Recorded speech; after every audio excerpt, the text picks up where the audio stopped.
Hi friends, front part పర్ఫెక్ట్గా set కావాలంటే ఈ విధంగా కట్ చేసుకోండి మీరు. ఓకేనా? భుజాలు జారుతున్నాయి అన్న వాళ్ళకి కరెక్ట్గా ఇక్కడ ఒక పావించ క్రాస్గా కట్ చేసేయండి. నీట్గా పావించ కట్ చేసేయండి. ఇంకా భుజాలు ఇది ఒక పాయింట్, భుజాలు జారకుండా ఉండటానికి. తర్వాత ఇక్కడ వచ్చేసి ఒక పావించ లోపలికి తీసేయండి. సంఖ వైపు ముడతలు లేకుండా కరెక్ట్గా ఇటు లాగేసిద్ది అనమాట. ముడతలు ఏముండవు, నీట్గా ఉంటుంది. ఇది ఒక పాయింట్. ఇక్కడ వచ్చేసి ఇక్కడ ఒక పావు ఇంచు క్రాస్గా తీసేయండి. ఒక పావు ఇంచు తీసేయండి క్రాస్గా. అప్పుడు మనకి నెక్ అనేది పర్ఫెక్ట్గా సెట్ అవుతుంది అనమాట. మళ్ళీ ఎక్కువ తీయొద్దు, అప్పుడు నెక్ సరిపోదు, మళ్ళీ టైట్ అయిపోతుంది. ఒక పావు ఇంచు చాలు.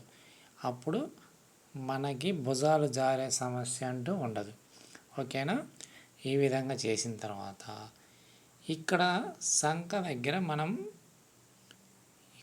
దగ్గర ఏం చేయాలంటే, ఇది హెవీ సైజ్ బ్లౌజ్ కాబట్టి 1.5 మనం పెట్టుకొని తీసేస్తాం బ్యాక్ పార్ట్. దీనికి ఒక పావు ఇంచు తగ్గించి మాత్రం తీసేయండి, మరీ ఎక్కువ వద్దు. ఎక్కువ తీసేసారనుకో పట్టేసిద్ది సంఖలో. అందువల్ల ఒక పావు ఇంచు తీసేయండి చాలు. ఓకేనా? గుంట పావు ఇంచు కరెక్ట్గా తీసేయండి. ఓకేనా? ఆ విధంగా తీసిన తర్వాత ఇప్పుడు ఈ టక్స్లు ఉన్నాయి కదా, ఈ 3 డాట్స్ అనేవి మనం కరెక్ట్గా పర్ఫెక్ట్గా వేసుకోవాలి. ఇక్కడ 3.5 పెట్టుకోండి. సెంటర్ డాట్ వచ్చేసి మెయిన్ డాట్ 3.5 పెట్టుకోండి. ఇది వచ్చేసి 2.5 పెట్టుకోండి ఇది. ఓకేనా? అక్కడ డిస్టెన్స్ కూడా 2.5 లేక 3 పెట్టుకోండి. ఈ డిస్టెన్స్ వచ్చేసి సంఖలో డిస్టెన్స్ 3.5 పెట్టుకోండి. 3 డాట్స్ కూడా డిస్టెన్స్ సమానంగా ఉండాలి. ఓకేనా? తర్వాత హెవీ బ్రెస్ట్ సైజ్ హెవీగా ఉందనుకున్నప్పుడు కొంచెం పెంచుకోండి. అక్కడ పెంచుకున్నప్పుడు మనం బ్యాక్ అటాచ్ చేసేటప్పుడు సరిపోయినప్పుడు ఇక్కడ కుట్టేసుకోండి. 4వ కుట్టు సరిపోతుంది అప్పుడు. ఆ విధంగా 4వ కుట్టు అప్పుడు యూజ్ అవుతుంది అనమాట మనకి. ఓకేనా? ఈ సెంటర్లో డిస్టెన్స్ మాత్రం 3టికి సమానంగా ఉండాలి. ఈ సెంటర్ పాయింట్ వచ్చేసి 9.5 దగ్గర ఉండాలి. హెవీ సైజ్ బ్లౌజ్ కాబట్టి ఇది 10 ఇంచుల దగ్గర ఉంటుంది అనమాట. ఓకేనా?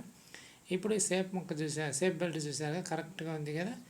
ఆ ఎక్స్ట్రా ఉంది మధ్యలో మనం డాట్ పెట్టుకునేసరికి అది సరిపోతుంది అనమాట. మనం డాట్ కుట్టేసుకునేసరికి పర్ఫెక్ట్గా సరిపోతుంది. ఈ విధంగా షేప్ పార్ట్ అనేది మనం పర్ఫెక్ట్గా కట్ చేసుకొని పర్ఫెక్ట్గా నీట్గా కుట్టుకుంటే అద్దినట్లు సెట్ అవుతుంది అనమాట. ఓకేనా? ఈ విధంగా కట్ చేసుకొని కుట్టేసుకోండి. ఓకేనా ఫ్రెండ్స్? మా వీడియో నచ్చితే సబ్స్క్రైబ్ చేసుకోండి, లైక్ చేయండి. ఇంకా ఇలాంటి వీడియోలు చూడాలనుకుంటే మా ఛానల్ని వెంటనే సబ్స్క్రైబ్ చేసుకోండి, షేర్ చేయండి. ఓకేనా ఫ్రెండ్స్? మళ్ళీ ఇంకొక వీడియోలో కలుద్దాం. See you again. Thank you friends. మా వీడియోలన్నీ చూడండి, మీకు నచ్చితే సబ్స్క్రైబ్ చేసుకోండి, వెంటనే సబ్స్క్రైబ్ చేసుకోండి. ఇంకా చాలా neck models, dress models, school uniforms కూడా నేను చూపిస్తాను మీకు. స్కూల్ యూనిఫామ్స్ కానీ బాయ్స్ గర్ల్స్ యూనిఫామ్స్ అన్నీ చూపిస్తాను, చూడండి. ఓకేనా ఫ్రెండ్స్? Thank you friends.